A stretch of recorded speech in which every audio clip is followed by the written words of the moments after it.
रामू नाम का एक लड़का था जो कि प्रतिदिन अपने घर से दूर रेलवे स्टेशन पर काम करने जाया करता था। रामू बहुत गरीब था। उसके पिता का देहांत हो चुका था। उसकी माँ बहुत बीमार रहती थी। उसके दो भाई बहन भी थे।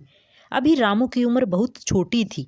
इतनी सारी जिम्मेदारियां होते हुए भी वह बहुत धैर्य के साथ काम लेता था। उसके घर में पैसों की तंगी के कारण ठीक से खाने पीने को नहीं हो पाता था। एक दिन रामू स्टेशन पर गया हुआ था। सुबह से काम करते हुए उसे शाम होने को आ गई, लेकिन उसे खाने का समय नहीं मिला। रामू शाम के समय सोचता है कि भूख लग रही, चलो कुछ खा लेते हैं। वह प्लेटफॉर्म पर बैठकर अपने साथ लाए हुए दोपहर के खाने के डिब्बे को खोलता है। वह देखता है कि उसमें सिर्फ रोटियां ही हैं, उसके साथ कोई सब्जी नहीं थी। रामू एक रोटी निकाली, जिसके छोटे टुकड़े किए और खाने के डिब्बे में डुबाते हुए चारों तरफ घुमाया और उसे खा लिया। इस तरह से वह रोटियों को खा रहा था। प्लेटफॉर्म पर बैठे यात्री उसे देखे जा रहे थे कि यह लड़का ऐसा क्यों कर रहा है, जबकि इसके डिब्बे में कोई सब्जी भी नहीं है।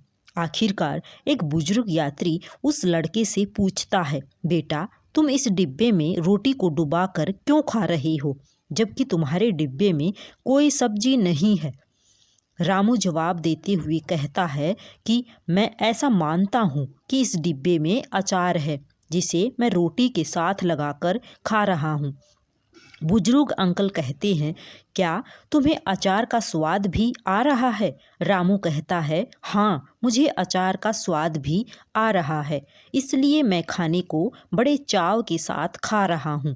बुजुर्ग अंकल उस लड़के से कहते हैं, जब तुम्हें अचार का स्वाद आ रहा है तो तुम अचार ही क्यों सोचते हो? तुम इस खाली डिब्बे में हलवा, पूड़ी, मटर पनीर जैसी चीज़ें भी सोच सकते हो। जब बड़ा सोचोगे तभी बड़ा कर पाओगे। रामू के दिमाग में बुजुर्ग अंकल की बात बैठ जाती है। वह अपनी सोच को बहुत ऊंचा करता है। इसके साथ साथ वह दिन रात लगन के साथ मेहनत करने लगता है। उसकी बड़ी सोच के कारण धीरे धीरे उसके घर की परिस्थितियां बदलने लगती है।